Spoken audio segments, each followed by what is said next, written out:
I think the class, I did not complete this one slide on research. Did I talk about words in the last class? No, I think I missed one, right? Yeah. So in the last class, basically, we looked at how you can basically derive implications of different theories of the empirical statement. And driven out of these empirical statements, you can decide whether the theory works or not. So whether mental illness produces suicide or individualism produces suicide. So that is one way of thinking critically at a theory. And thinking critically at a theory is really a very important task. And it requires us to figure out what is the dependent variable, what is the independent variable, and is the dependent variable varying with the independent variable, right? This is clear now? So whenever you're reading any piece of research, you actually have to try to find out whether the scholar has some mischief. What is his dependent variable? What is his independent variable? And are they actually covariant? But then there can be other ways of criticizing a theory, right? Looking at its internal consistency. So I think I briefly mentioned that in Kenneth Waltz's theory of international politics, there is the assumption that all states are equal in an anarchic world. They are functionally equal, he says. They're all states, they are sovereign, they're equal.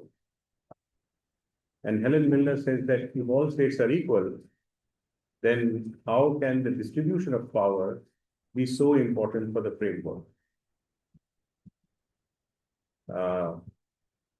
So then, your theory is actually, your balance of power theory is actually based on the distribution of power, which means Waltz is arguing that bipolarity is more stable than multipolarity. So then the nature of great power distribution makes such a big difference. So she's actually saying that, this is, Waltz is very smart. He probably knows what he has done, but he says that, the two things don't come together in the model. Now, this is a way in which you can critically think of theories, not only in terms of what their hypotheses are. So one way of criticizing Waltz would be to say that, look, bipolarity was supposed to be more stable than multipolarity, but look at what happened. It kind of just went away. Bipolarity was replaced by a unipolar moment when America became sort of the unchallenged power.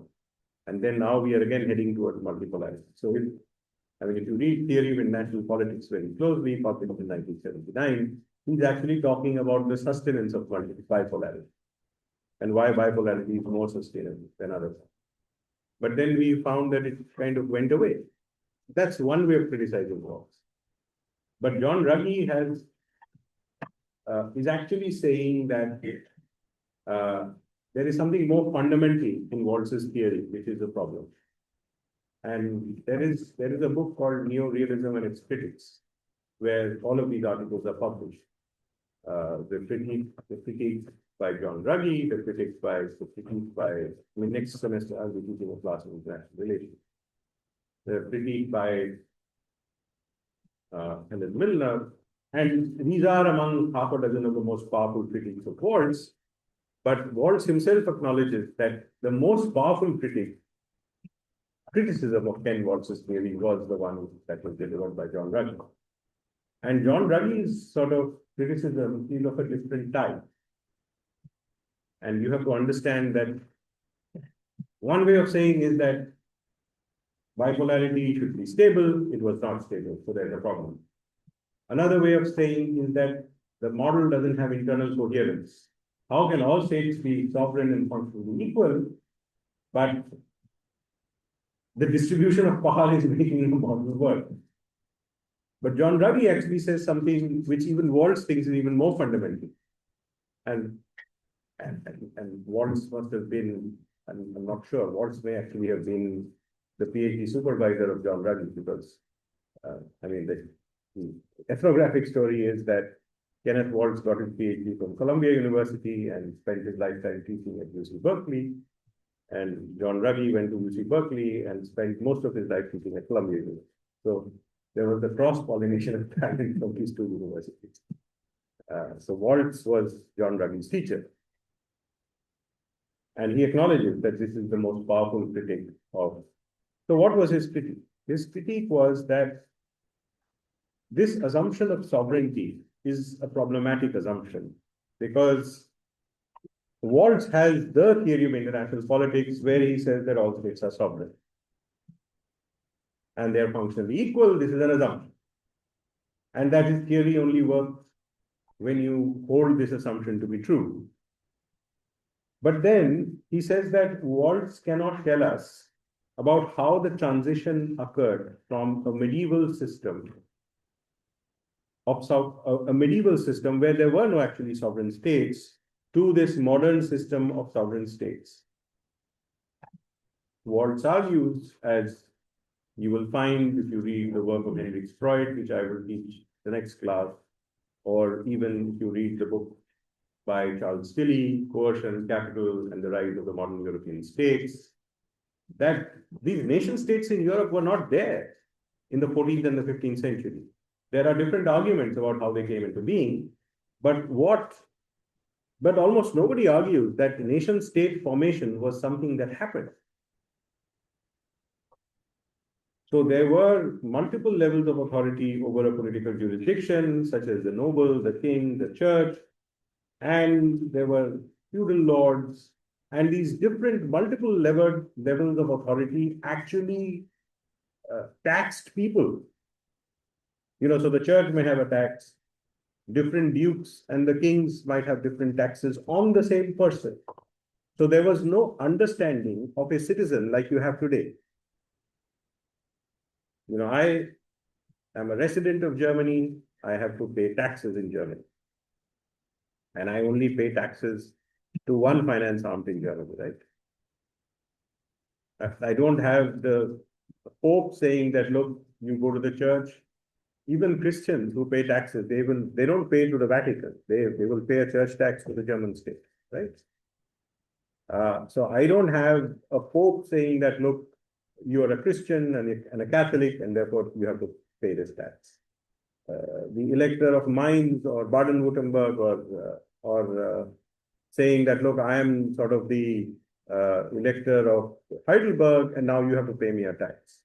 And then the Habsburg king in Vienna saying that, look, the elector of Baden-Württemberg comes under the suzerainty of the Habsburgs, and therefore, you have to pay tribute to the Habsburgs. So there was no such understanding. Let's say you were in Baden-Württemberg before Germany became united in the 1870s. Perhaps this would be true. So Ruggie says that, Waltz has suddenly assumed sovereignty. But, sovereignty is an evolutionary process that happened to political units that became nation states. And he doesn't tell us how this evolution happened. The second thing he says is that there was a kind of a progression. So John Locke created the idea of exclusive property rights. So this whole idea that, there is private property and private property rights was not such a hegemonic idea in the 14th or the 15th century. So things were owned in a more communal way. You will find even today among tribal societies in many places that this whole idea that something belongs to the individual and that the individual has exclusive rights to the shoe or to the shirt or to the pant or to the house or to whatever else is an idea that actually was made powerful by John Locke. And simultaneously, the father of international law, Patel, argued that in the international realm, sovereignty became a powerful idea. And the two actually reflect each other in a fundamental way. It's kind of what John Ruggie calls the individuation of property rights as the personal and the international realm. So So this whole idea that maybe, when you were living in feudal times, property rights were not so well defined between the manor and whatever else. Many things were not so well defined as being yours or mine. Today, if my car touches another car, and somehow, I mean, it has happened that somebody has touched my car and run away, and I could find out, and so I had to pay for it. But in Germany, if somebody touches another person's car, and for some reason you find out, and you haven't left your card and your number, then you are liable for fine. So that means what? If you touch another person's car, that means if you destroy or so another person has a car, that car is standing, you cannot touch it. That is the extent to which property rights are defined as individual property rights. Similarly, is the question of sovereignty. That, this is my sovereign territory, you can't enter into it. Right? So there's a lot of debate today between what parts of India belong to China or what parts of China belong to India. And there is a constant tussle over sovereignty. So, for example, if you look at the state of Arunachal Pradesh in the eastern part of India, you will find that the Indian maps show it as part of India, the Chinese maps show it as part of China. And when people from Arunachal Pradesh go to visit China, they don't give them any visas because they say you are Chinese citizens. But it is very well known that parts of Arunachal Pradesh are governed by the Indian state. I mean, there is a member of parliament, there's the Indian Administrative Service working in the state of Arunachal Pradesh. So, sovereignty is, now both states are trying to claim sovereignty. Similarly, if you look at the maps of Kashmir, Indian maps will show Pakistan Kashmir as part of India, and probably Pakistan map will show Indian maps part of. But it is very well known that Pakistan, what Indians will call Pakistan occupied Kashmir, and what Pakistanis will call Azad Kashmir, is governed by Pakistan. This is very well known, right? And what is Indian Kashmir is governed by India. This is also very well known. So there are sovereignty issues. They don't get resolved all the time, but these claims are sovereign claims that are being made. So today, the kind of maps I show here, if I was showing those maps in India, I could probably be behind bars. But these maps were actually generated by Marcus Lusser, and he did it in a clever way, so that, it does not. But this has got nothing to do with who's actually occupying that territory. It has a lot to do with the claims that are being made and how they want to show the maps. But it tells you that, there have been, one of the reasons why you have war between India and Pakistan is over Kashmir, right? So he says that all of these claims that are made are problematic.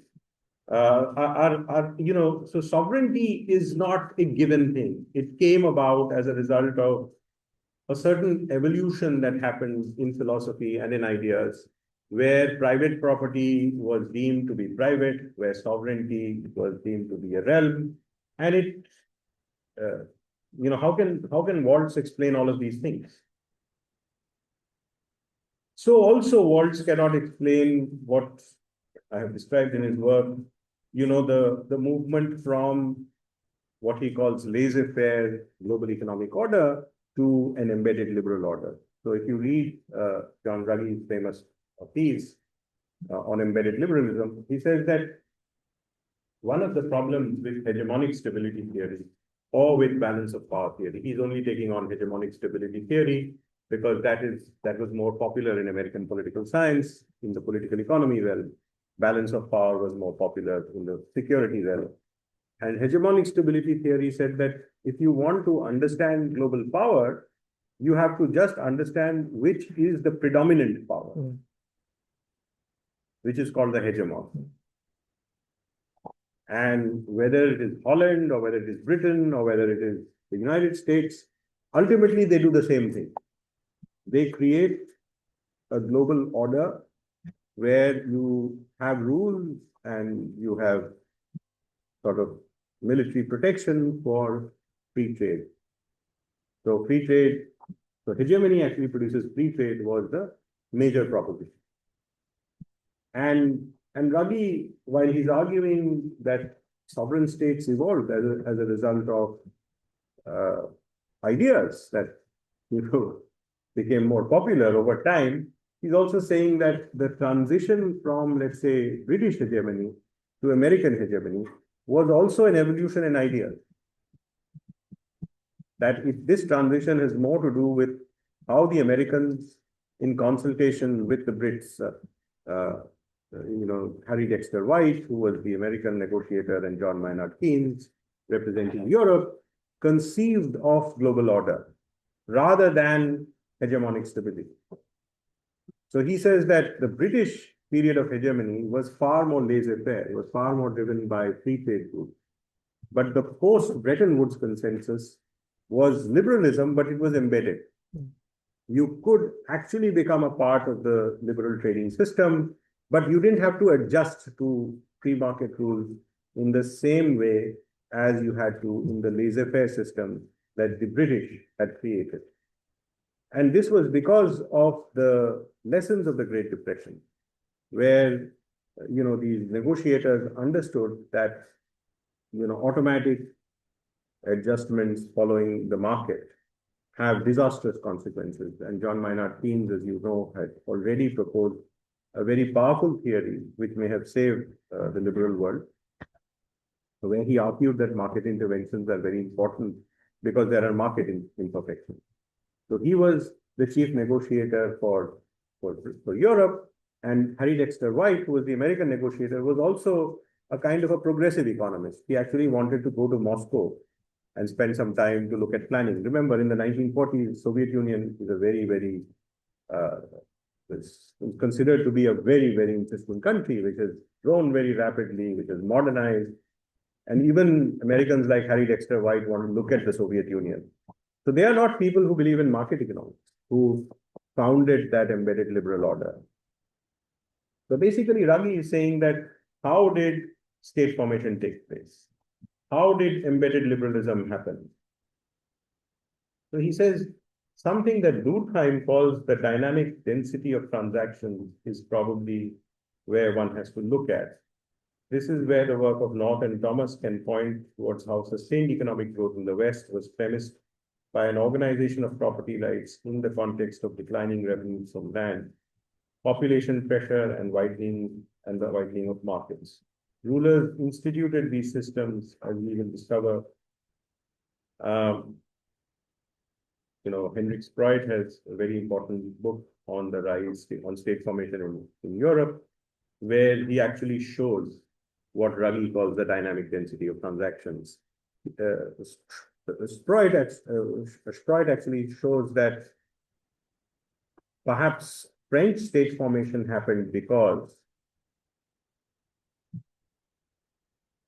the French ruler, France is the more centralized state in Europe, actually found a way of taxing a large number of people directly and overcoming these different layers of taxation.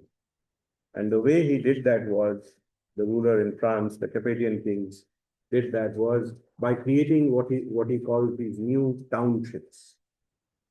So the monarch found a way of creating townships, which became more appealing to, especially to the bourgeoisie, and became a very powerful mover for revenues that the king was able to get from these townships, because these townships, which the bourgeoisie loved, because they hated these multiple layers of taxation, were created by the king in different parts of the empire. And these townships were actually like special economic zones from where the king could directly raise taxes from citizens without the interference of other levels of authority. So the point is that, according to Sprout, these transactions that are taking place between the king and, let's say, people who live in these townships, raises revenue for the king, makes these people living in these townships far more accountable and loyal and whatever to the king. and therefore reduces the power of other multiple levels of authority which belong to the feudal system, thereby slowly undermining the feudal system. So capitalism has produced a class. That class wants to get taxed directly by the king, finds it far more profitable and livable, and you have transactions that make the king more of an entity. So basically what's happening is that in a number of ways, Ragi is saying that unless you can tell us where these states came from and why these states came from,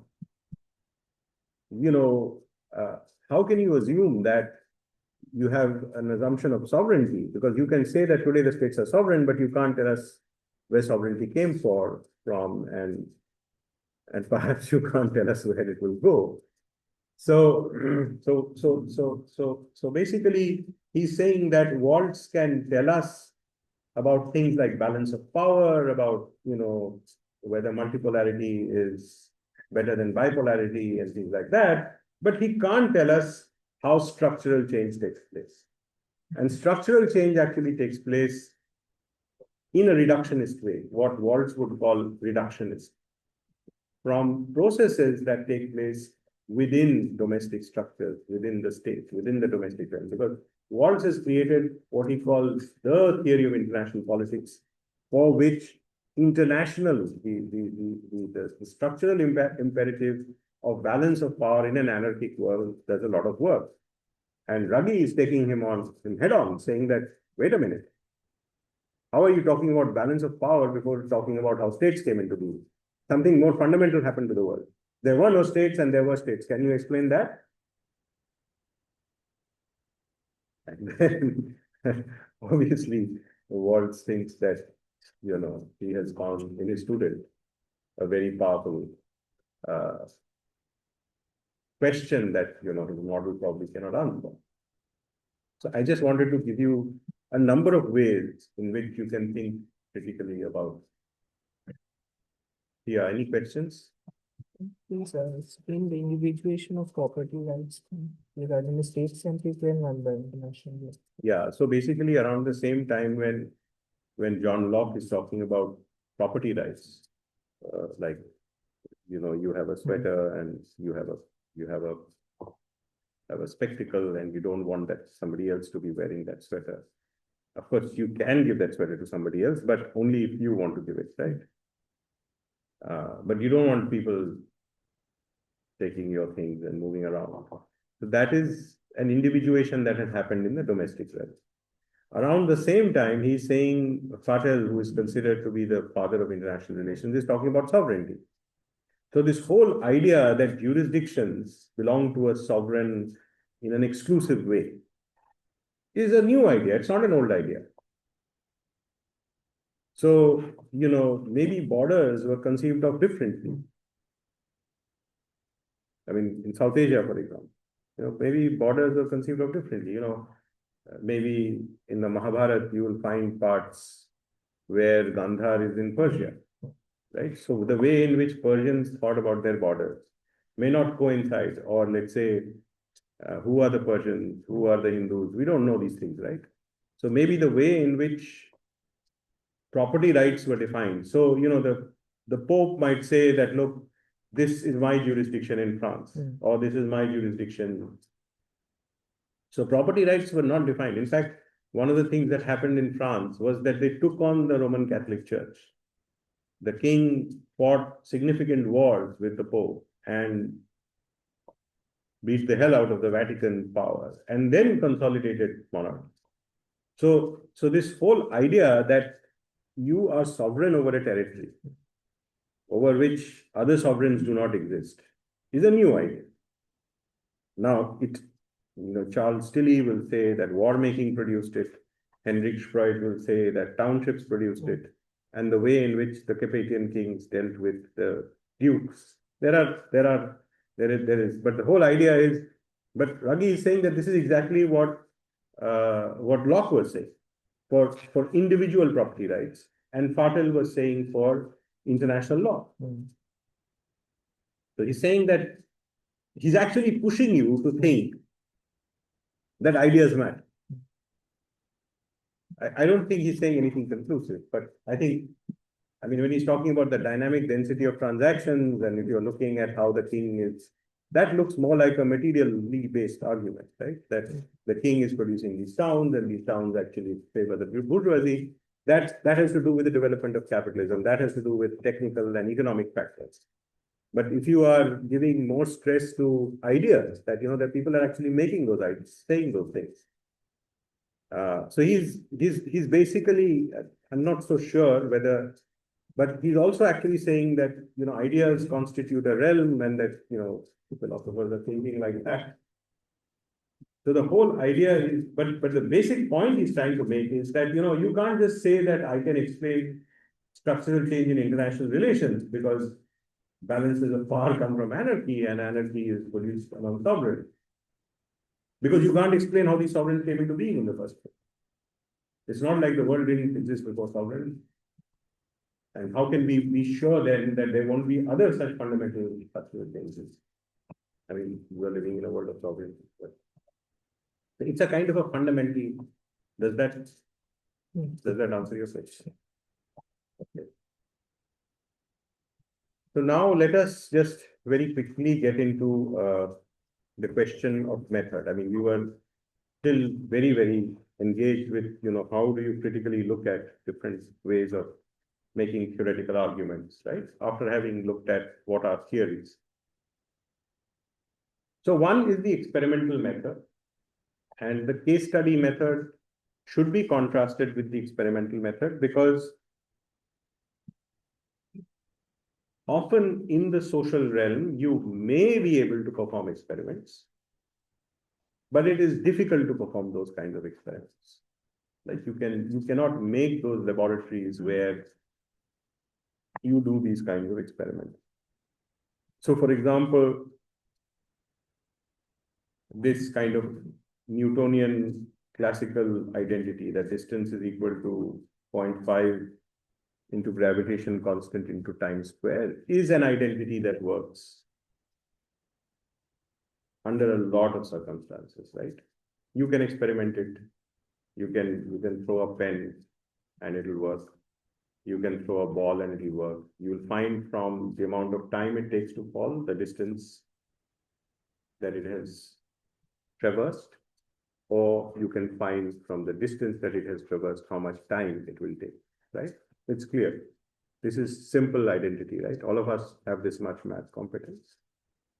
So you can keep doing this until maybe you drop a feather and then you find that it doesn't work unless there is vacuum, because there is an assumption in this identity that it is that it works in vacuum. So maybe when things become more dense than a certain level, this identity will work when the assumptions of this particular identity.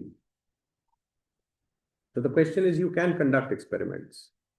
So when the ball fell, or when the apple fell, the famous story, I don't know whether it is true, Newton was puzzled, right? Nobody was puzzled. Aristotle was not puzzled. Socrates was not puzzled, but Newton was puzzled. That why is the apple falling? Crazy guy. Why is it not going up, or why is it falling at that? And then, he spent a lot of time doing very boring kind of things, and then Newtonian mechanics might have produced this identity, right? And once you have this identity, you can experiment. You don't need a spectroscope or an electron microscope or anything like that. You can just experiment and see whether this identity is working. And then you can say that, well, if you do a lot of experiments, then you can say that, well, it maybe does not work for the subatomic world. It might work for us, but it may not work for the subatomic world. So you may be able to say that, Newtonian mechanics has its limits, has its bounded nature, beyond which, it does not work. Similarly, you may have identities like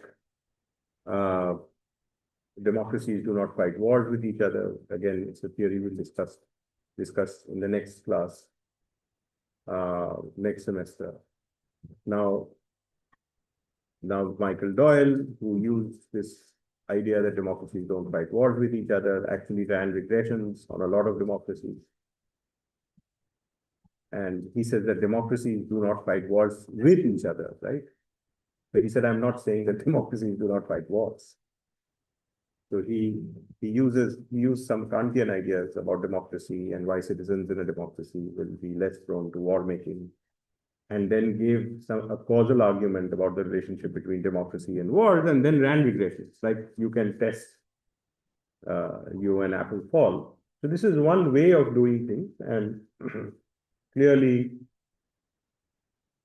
you can have this kind of an experimental method, especially when you have some clear identities which can be tested, and you can test it on a large number of cases with appropriate controls. So when you're saying that democracy don't fight wars with each other, you have to control for balance of power. Because Waltz has already created this big theory of international politics where he thinks that balances of power work. And what does balances of power work against? They work against great wars, right? I mean, in the Second World War, we know that the war happened, but even then Hitler was balanced. And how was he balanced? He was balanced when Stalin and Churchill came together. They didn't like each other. So basically, it was a question of securing yourself that brought people who necessarily don't like each other to defend each other, right? So in an experimental setting, you can have these clear identities, and these clear identities can be tested.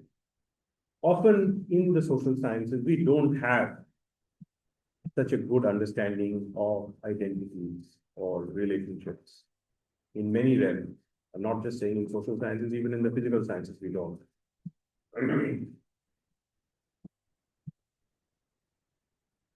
So we can go into exploration, we can do regression analysis, or we can do even just run some crosstabs, as I have done in some of my work.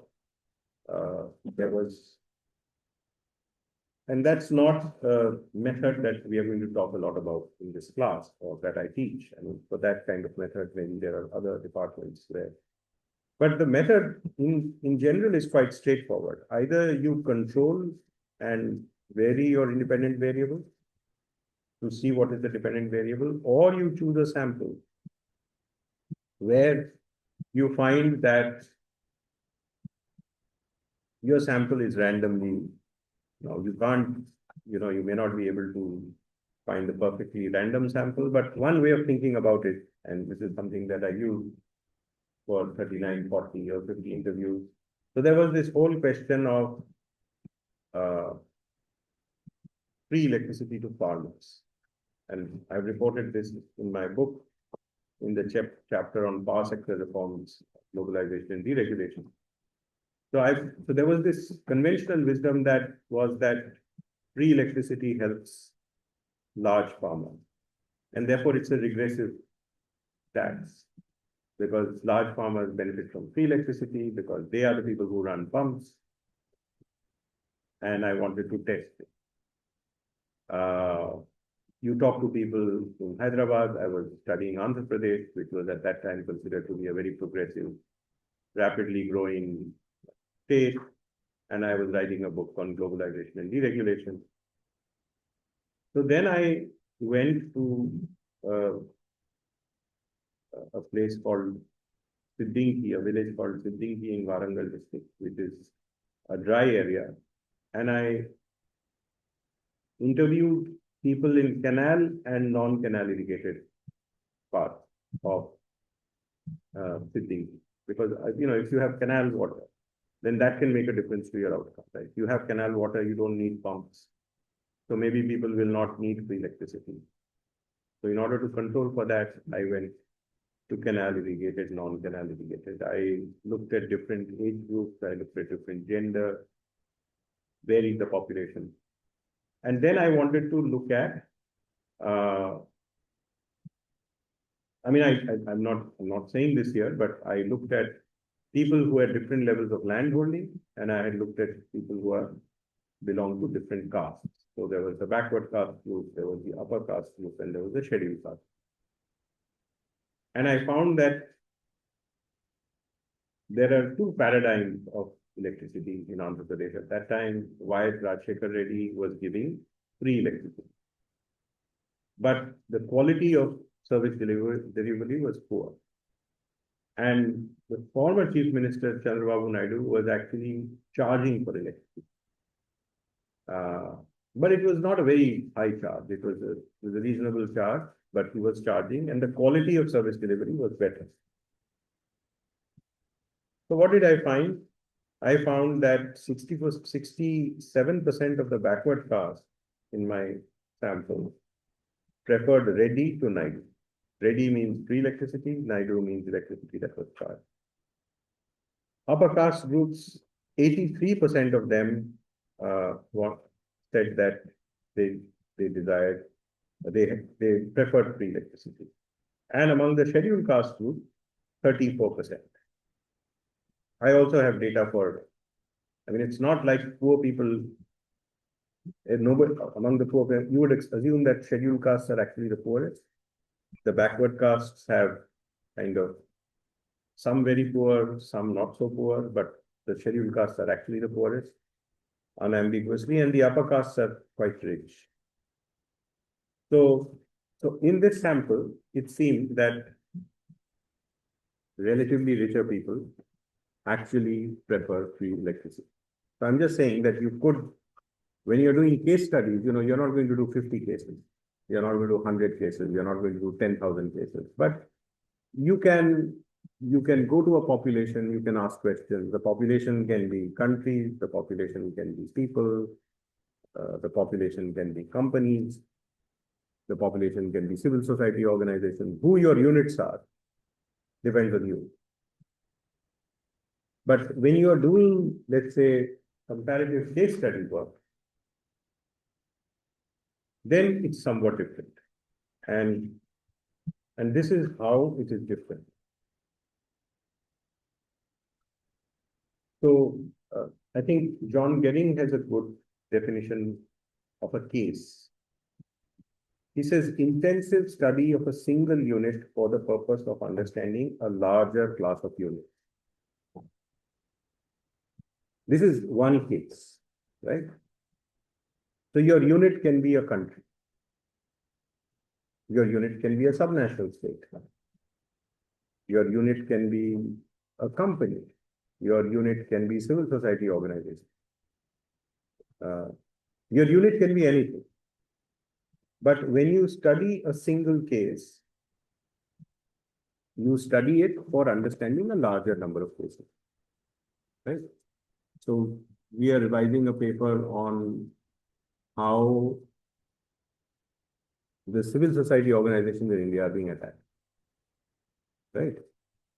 Now, why are we doing that? We are doing that because from 2014 to 2024, there has been legal change, and there is an understanding that civil society organizations have been attacked. More foreign exchange clearances have been withdrawn during the period of rule of the present government. Some leaders of civil society organizations have been incarcerated. Sometimes the Central Bureau of Investigation has started exploring civil society organizations in a way that never happened in the past. The Enforcement Directorate of the Department of Revenue has started harassing. So people have been incarcerated, people can be incarcerated, sometimes their foreign exchange capacity has been withdrawn, so they can't draw money from foreign organizations. Now, in this setting, we worked with 14 cases and 13 organizations. 14 cases were different types of organizations. Some were working on Dalit rights, some were working on Adivasi rights, some were working on minority issues, especially Muslim minority issues. Some were working more on purely class-based equity issues, which has an interface with environmental politics. And then we tried to see from an understanding of 13 organizations, out of which we created 2 cases with Greenpeace, because Greenpeace could be coded in 2 different ways. It was attacked by the government and then it changed its identity. So we created 2 cases out of Greenpeace, and we argued that the most fundamental thing that is impacting these attacks are upholding Muslim minority rights.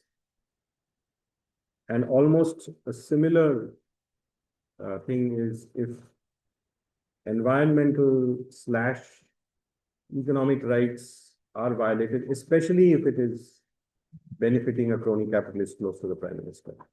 I mean, then you can have a very severe attack. Now the thing is that, we've only looked at 14 organizations. We have not looked at, we were actually thinking of doing, sending a questionnaire to 400 or 500 organizations. We're thinking of doing that, but we didn't. The reason why we didn't do that is because this is a very sensitive issue. And the moment you send a questionnaire to, 400-500 organizations, you will attract the ire of the state, and you actually want to do critical work on the state, right? So we restricted ourselves to 14 organizations. We interviewed the leaders of these organizations. We looked at, material in the print about these organizations, and we coded them. Coded them means we created an independent variable. What are these organizations doing? And is what these organizations doing related to our dependent variable, which is the intensity of attack? Then we created a dependent variable called intensity of attack, which was if you went to prison or can go to prison, you're red. If your organization has been completely decimated, then you're amber, but you won't go to prison. And if your foreign exchange capacity has been taken away, and you can perform in a much lower scale, we called it green. So then we wanted to see, what produces the red, what produces the amber, and what produces green. Now, why am I telling you this? If you look at this whole understanding, then you will find that we have only looked at 13 cases, that also within a country. Now, looking at 13 cases means that, and what is the unit of analysis? The unit of analysis is civil society organization, right?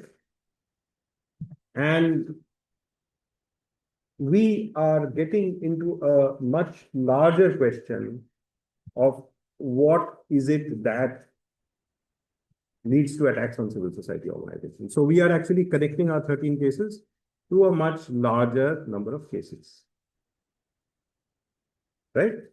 Now you can look at civil society organizations in Hungary, you can look at civil society organizations in Turkey, and you might actually find that civil society organizations in Turkey have even less capacity to survive than they have in India. Or you may, but you can actually take these to different parts of the world.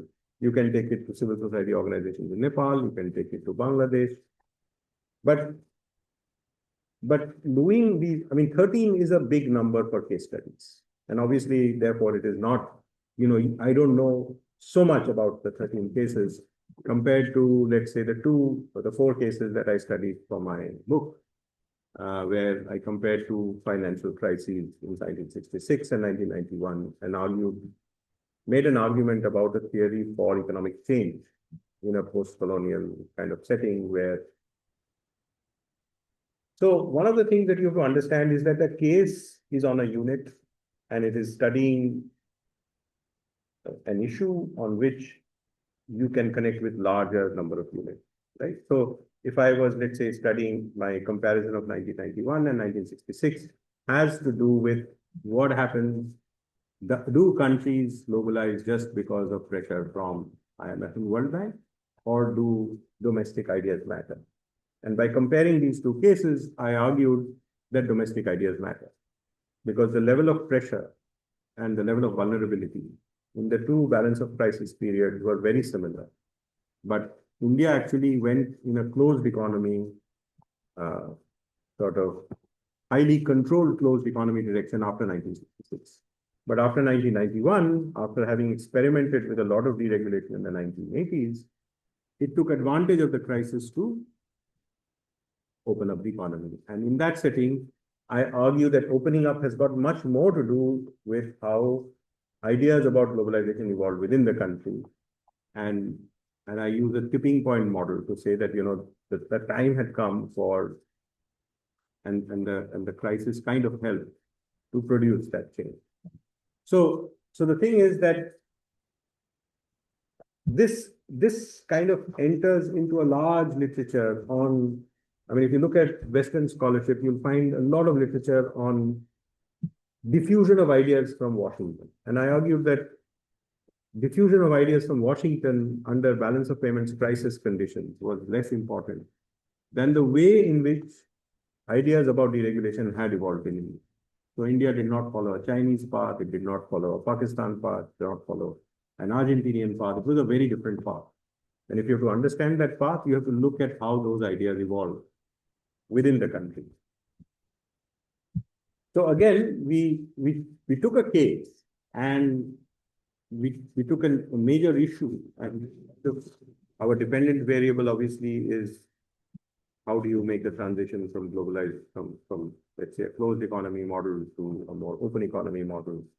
And then you can test, what was the importance of external pressure, what was the importance of ideas, how did the power play take place between the state and different other actors inside the country. So the point I'm making is that similarly, Atul Kohli took up the case of poverty and land reforms in India in his famous book, State and Poverty in India. He looked at Karnataka, West Bengal, and Uttar Pradesh, and argued that if you have a party which is not infiltrated by the landed with a coherent ideology, that's when you get land reforms. So that was best available in West Bengal. It was somewhat available in Karnataka under the Indian National Congress. It was more available in West Bengal under the Communist Party rule. The Communist Party had just arrived, and it was totally absent in Uttar Pradesh. So the point being made here is that, again, the units then become these three states. The units in my case is a country level unit, like what is the Indian state doing? So there is a unit level of understanding a case, and then the question is, are you understanding it over a period of time? When you say that you're understanding it over a period of time, that process is called diachronic. When you're understanding, let's say, at the same time, it is synchronic. When Atul Kohli was looking at land reforms, he was looking at land reforms at a similar point in time. But because Atul studied just 3 states, it's a very, very deep study. So not only does it have a theoretical argument, but he actually knows a lot about West Bengal. He knows a lot about Karnataka. He knows a lot about Uttar Pradesh. And I would argue that I know a lot about those 2 balance of payments crises, because I actually studied, I did study power and telecom, but there were 4 cases. So I got the World Bank's Bell Mission report declassified by the World Bank, which was leaked to the press, but was not openly available. So I knew exactly what kinds of conditionalities the World Bank gave to India in 1966. Similarly, I could read the letters which were available in the Parliament Library in Delhi that were written between the World Bank and the IMF and Finance Minister Manmohan Singh. I could go to the oral history archives of the World Bank to see what World Bank officials were thinking about the Indian officials. I could go to the debates in the Parliament to see what the politicians were saying in 1966 and in 1991. Now, if you want to get to that level of understanding, that you actually want to look at what the World Bank says and get it declassified. In fact, the declassification happened, it was a long process, took many years. The Indian government was not very keen. There was pressure for the World Bank to declassify, and it had crossed the period which the World Bank deems fit. And finally, it did get declassified. So that kind of work then obviously gives you, I mean, I don't know as much about the 14 cases on civil society as I know about the 2 cases on, let's say, economic reforms or telecom deregulation or, let's say, power sector reforms in Andhra Pradesh. Because I spent a lot of time trying to understand, why is it that in such a neoliberal state like Andhra Pradesh, you could not get power sector reform? Why was it that in a difficult country like India, you got great infrastructure reforms in telecommunications? Indian telecom tariffs got lower than Chinese tariffs. I mean, I don't know whether that has changed now because again, monopolization is taking place. But until, let's say, Vajpayee, Manmohan Singh, India's telecom boom was very, very substantial, right? The tele-density was growing.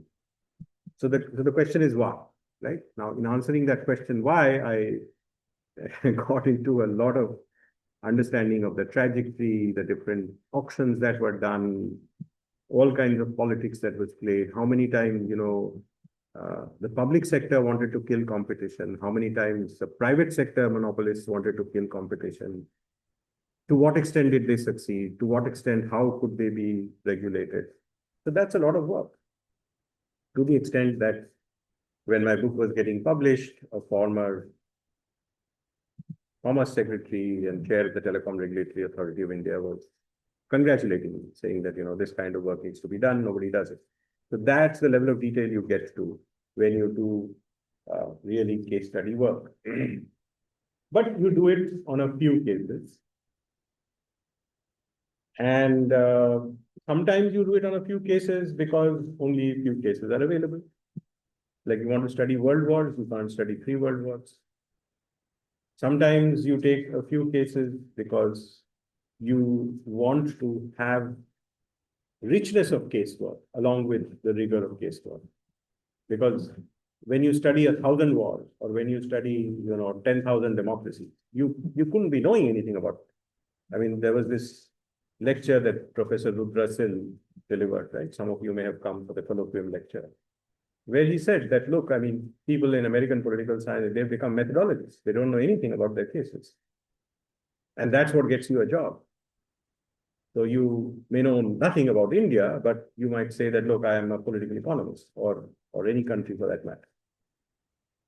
And it's a proud thing to say because, your lack of ignorance, except when Donald Trump comes, you realize that there's something wrong with those regressions that you ran, saying that the bourgeoisie produced democracy. Even then, you probably want the world to forget that your regressions findings are completely bunkum.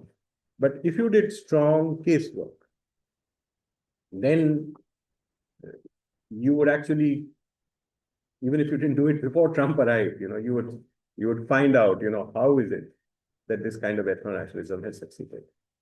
Or if it is succeeding in India, how did it come about and why is it succeeding? Or if you want to stop it from happening, how can a resilience model work?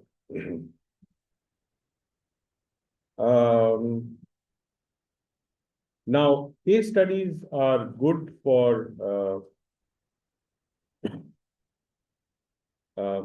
you can do a few cases, and I will talk about in the next slide about comparing cases, and often you will find that, John Stuart Mill has this method of difference where you run it like a controlled experiment. So when you do the crisis in 1966 and the crisis in 1991, a lot of things are constant. And you can then say that the clear variable is how the state began to think. There's a crisis, there is foreign pressure, there are corporate lobbies that don't want globalization. Many things are the same because you're looking at the same country, right? So that gives you a certain clear understanding of what is the variable that is doing the work for you. This is what John Stuart Mill calls the method of difference. And then John Stuart Mill also has the method of agreement, where you actually study different cases, diverse cases. and see whether there is something common to the revolution in China and in Russia and in France, which may be very different.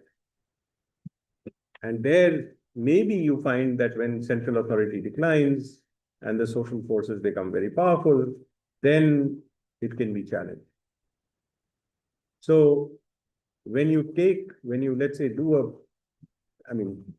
Peter Skocpol was not making an argument that China and France and Russia were similar at the time of revolution. But she was making the argument that despite this dissimilarity, revolutions occurred, and there was something common to that phenomena. So, you can actually, when you can do a single case, or you can do a couple of cases which are controlled comparison types, which is method of agreement, a method of difference, which helps you bring out propositions. But in order for those propositions to be more robust, you actually need to take them to different settings and see whether they work also in different settings. So let's say India has different kinds of trade union laws, and China has different kind of trade union laws. And you might think that these laws protect labor. But if you find that the kind of oppression taking place in China with respect to labor is similar to the kind of oppression that is taking place in India with respect to labor, then even though China and India are very different cases, there may be something common to the way in which labor is oppressed in India and China. It's like the revolution's case, right? That you're looking at different countries. I mean, they're big countries, they're highly populated countries, but they're very different. I mean, China may be more centralized, it is more autocratic. There are so many things according to which China may be different. But if labor is getting, let's say, exploited in the same way, then maybe there are some mechanisms that are similar. I'm not saying that there are, but I'm just sort of saying that, that's looking at a different type of case. So, so cross-unit, sort of generalizability is very good. So within a country, you can get, within a unit, you can create units. Like you can create temporal units, you can create subnational units, you can go to the district level. You can go to different levels of analysis, right? You can compare districts in India, you can compare states in India, you can compare cities in India, you can compare civil society organizations in India. Then you can go to India and Pakistan and Bangladesh. You can also do at the state level. So for generalizability, I think it is the thing that you can do. But most importantly, in areas where you are interested and you really find that hypotheses are not developed, a case study approach can be very useful, because the case study approach can actually tell you why some things are happening, right? So I have a piece in the Journal of Democracy on the Karnataka elections, where I argued that if a political party comes with a clear ideology and with a very good embeddedness with the civic space, it can actually win elections in the secular space. So there are a lot of people arguing that, and it's partly true, that the Indian Election Commission is highly compromised today. But I argued that this doesn't mean that there can't be resilience. There can be resilience. And Karnataka showed it in 2023, when we found that the incumbent BJP was voted out of power. But then, in trying to find out how the incumbent BJP was voting out of power, one was able to discover some variables which you can test in other Indian states. You can take it to countries like Turkey. Now, if you take it to other Indian states, that will give you a certain level of generalizability. But if you take it to, let's say, another country like Turkey, which is very different in many ways, then it gives you another level of generalizability. That what is the extent to which now you want to take on ethno-nationalism? How clear is your ideology about ethno-nationalism? How distinct is it from the ideology of ethno-nationalism of the ruling party?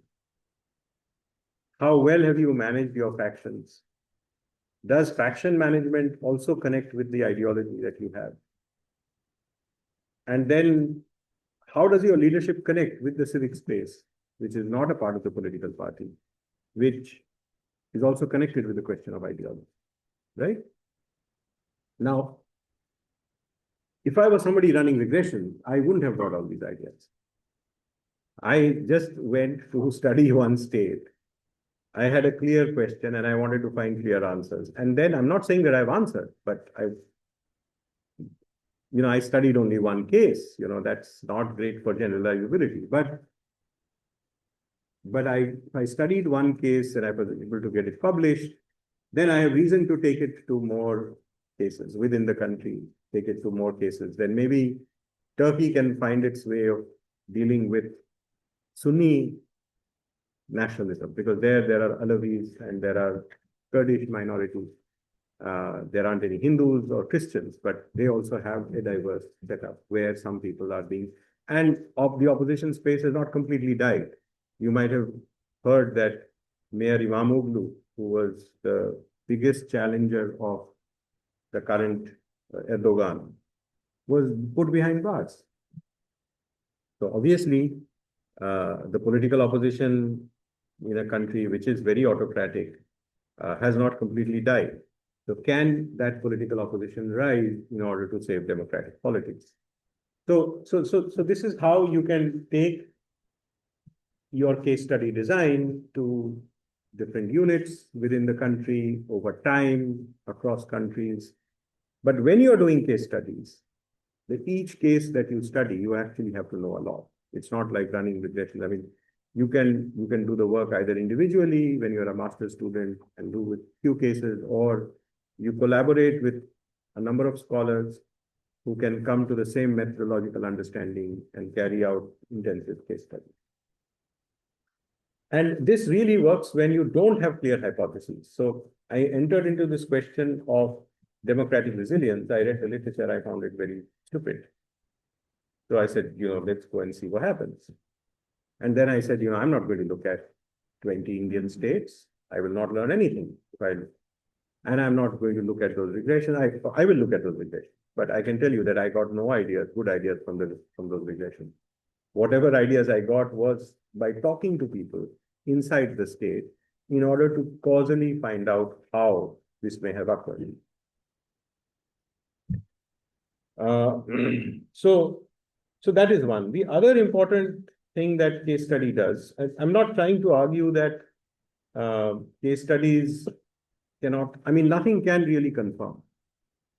Michael Doyle can run a regression of 1,000 democracies, but he will not be able to conclusively prove that democracies don't fight wars with each other, because causally you can't prove anything through empirical data. But if you do a lot of regressions and once you have a certain understanding of why war can be averted, that can help to create more confidence. Similarly, once we have a clear understanding, we may be able to run regressions on resilience as well. Now, case studies will not confirm. Let's say we do this case study here, right? Like Varshney, for example, he used social capital and took it to some Indian cities and argued that where there was higher social capital, there were fewer riots.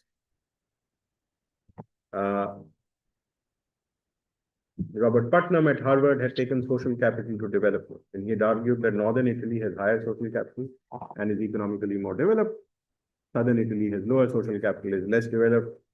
Varshney, obviously, he was trying to please Putnam because he was an associate professor or assistant professor at Harvard, and Putnam was the big pope in the department.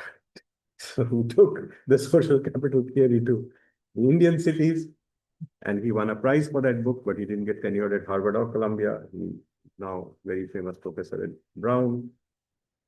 There are also political reasons why you take those theories. But point I'm making is that this is interesting work, right? Social capital theory was taken to riots. And that created a lot of debate on riots between a great American scholar, Paul Brass, another American scholar who is at Yale, Stephen Wilkinson, and Ashutosh Varshney. And they fought with each other. That fight was less civil than this international relations fight that I talked about. I mean, you could literally go to conferences and find one abusing the other, but there was a fight. And social capital was taken from an economic development problem in Italy to serve a communal problem in India. So it's true that case study work can produce not confirmation, but greater faith or lesser faith. But most importantly, you can take a deviant case, right? Again, it will not disconfirm a theory, but if you take a case which is very easy for the conventional theory to sort of explain, and you actually find that's not happening, then there's a real problem. So, for example, Stephen Krasner had this book in the 1980s where he had argued that the developing world will never be able to integrate in the global economy because these are basically post-colonial societies, and these post-colonial societies have a traditional social setting. They have weak states that cannot raise taxes and create infrastructure for market integration. And most importantly, they have in dependency theory a kind of a neo-colonial way of understanding why the global economic order is oppressive and exploitative. So because they cannot integrate and they can take advantage of a very powerful ideology and the fact that now there is sovereign equality of states, everybody is a member of the United Nations, you will constantly fight what we call structural conflict between the developed, financially more capable West and the underdeveloped East.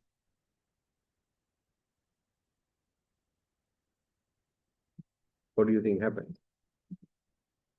He wrote this book in 1985.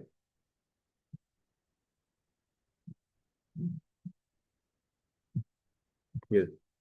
That is why no communist state can indeed be integrated into what is called the global economy, is because the so-called developed nations, they treat these policies as raw materials. For example, the environmental wastes of America go to Kenya. For example, see here that Germany for the clean city or clean country, India in Delhi, AQI is 100. Their environmental disparity, not essentially because of agents going on polluting countries, but the developed nations dumping their wastes or transferring their wastes to these post-colonial countries. This will never end because that is precisely what Stephen Krasner would say, that dependency theory would say, and this is what developing countries would use in order to not either make market adjustments or environmental adjustments. But do you think that is exactly what is happening?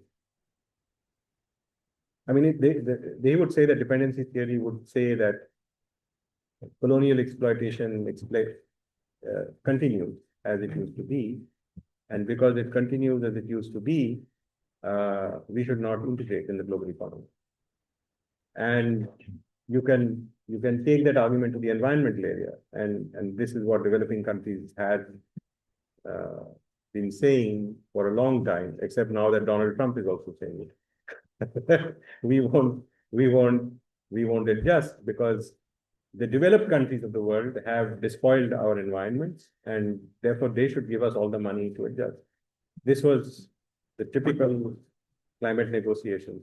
But do you think we are still living in that world? No, I don't think so. But the fact is that I think there must be much more focus on bureaucratic and high politics and how they maneuver these policies rather than blaming the people. No, I agree with you, certainly. Yeah, that is precisely my point, because at least in India, at least in middle class people often claim that this is a polluted space, these are the dirty areas. Yeah, absolutely. That is exactly the point I'm trying to make. No, but do you think there is a problem with this kind of a Krasner proposition? Yeah, there is. What is the problem? I mean, I will not be able to complete this lecture, but let us try to understand if you can find a problem with Krasner. Yeah, someone else? It's like the tragedy of local government, Hmm. right? Somewhere or the other, it's like you, That's not the question I'm asking. Yeah. The question I'm asking is I'm asking you to tell me whether there's a puzzle. I don't want you to get into the environmental area. I've given you Krasner's framework. I'm putting this as a thought experiment. Krasner is saying that the developed and the developing world will be structurally in conflict because these idiots don't know how to integrate. They can't raise taxes. They have these traditional societies with family settings where it's very difficult for mobile families to kind of be mobile, which you need in capitalism. And then you have sovereign equality and dependency theory. So, so A, their interests will not be in integrating, and B, they have through sovereign equality and dependency theory, both ideology and institutional mechanisms to protest. And therefore, the developed and the developing world, never the twain shall meet. They will always be divided and in conflict. And because the developed world, therefore, will always have an interest in the market, which the developing world will never accede to. And because the twain shall not meet, the developed world should just ignore the developing world. Now, if that is your theoretical formulation, do you think there is a puzzle?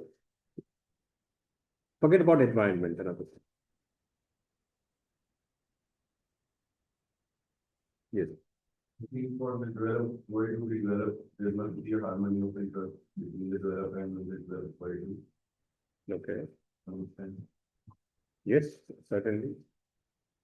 so is he talking about economic interdependence? or Economic also- interdependence. Also cultural, social, Economic, and only- other factors. Only economic, only economic. Can you be puzzled by So how are East Asian countries developed? exactly? That's the point. So in dependency theory, I mean, not only East Asian countries, China. I mean, until East Asia developed, people used to say that they were like the banana republic of the US, but China developed. So that means this whole idea that underdeveloped societies cannot get integrated has now been overtaken by the idea that Donald Trump is putting the tariffs. And China is saying that, Europe is actually putting less tariffs. And even India, which is a relatively poor country, but it is like the third largest economy in the world in terms of purchasing power parity. It is not that it doesn't do any trade. It is probably the fourth largest economy in real terms. So this whole idea that the developed and the underdeveloped will not be able to connect. Now, I'm just saying this from a very methodological point. I'm going very slowly because I find that on critical issues, even when students come to take the oral exam, they can't answer some fundamental questions. So you have a theory, right? We are not talking about what is reality in the world. We're just saying whether the world is getting. So dependency theory can't tell you how China will rise to the extent that it has. Dependency theory can't tell you, may tell you something about East Asia, but not to the extent to which it has risen. I mean, South Korea manufactures things that are not inferior to the United States, right? What was dependency theory? What was Lenin's imperialism? What was, Wallerstein and others? That the most highly value-added goods, capital intensive, will be produced in the developed world. Now, the nature of the developed world has changed. I mean, even India is producing high-end software, and Indian companies could be providing software for, the Airbus or for NASA, right? And Chinese manufacturing has become so threatening that today Germany doesn't know how to compete with China, right? So what I am saying is you should get puzzled. I mean, of course, this book was written in the 1980s. The world was different then, but can you take an argument apart just because it looks different? So now let's say if you had to look at a deviant case for Krasner, that would be China or India, because these are large countries. It would not be Singapore, because Singapore is a small country. In a small country, it is very difficult to survive without globalization, right? But if you're a country as big as India or China, and you start going the global route, that means these countries have figured out that going the global way is actually has some prosperity for them, given all the constraints of tax collection and infrastructure and social wherewithal. So then we can say that, so I was trying to say deviant case. So if you want to take on Krasner, don't take Singapore as an argument for globalization, because that happens much earlier, or even Sri Lanka. Because, Sri Lanka is a small country, it's smaller than Kerala in terms of population. How can it survive? They tried import substitution, they could not.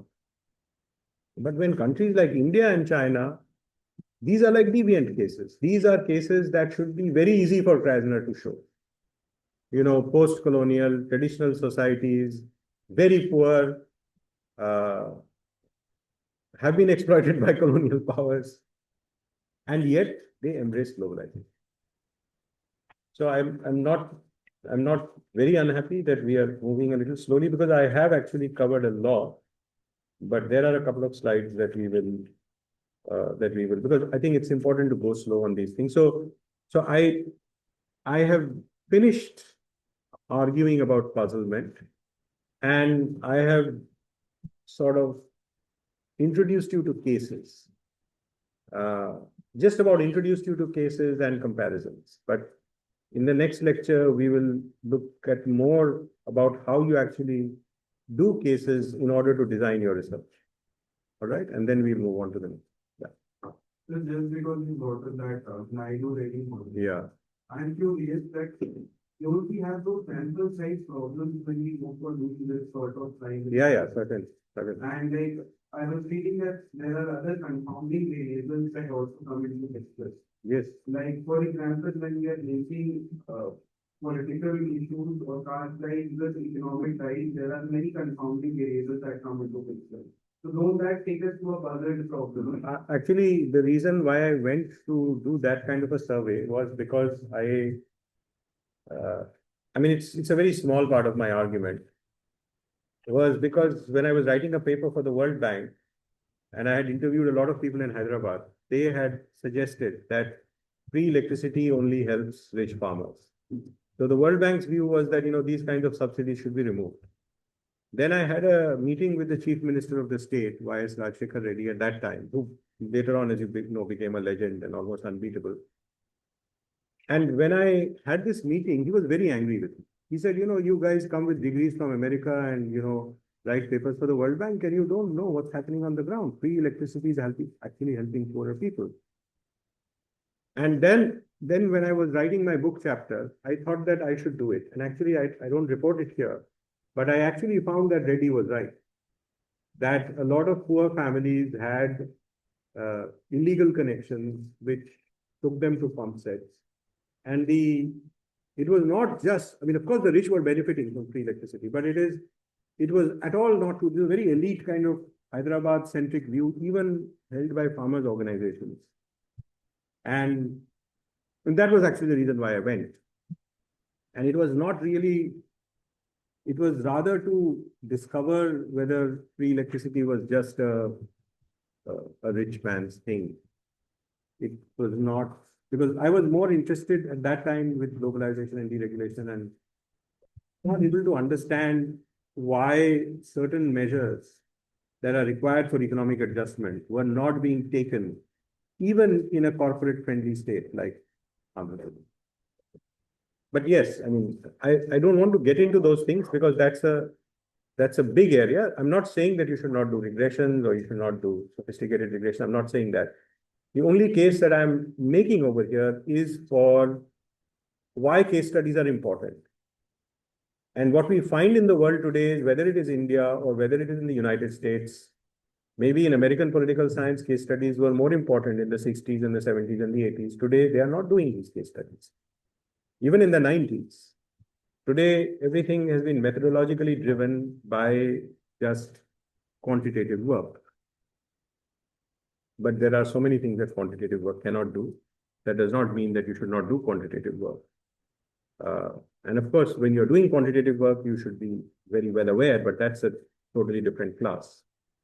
But here we are actually trying to say that you can do systematic work with a few cases You can increase your cases depending on the number of people working on these cases, but why in-depth knowledge of a case, which could be a case in regression analysis also, can tell you many things which a large N cannot tell. Yeah, thank you.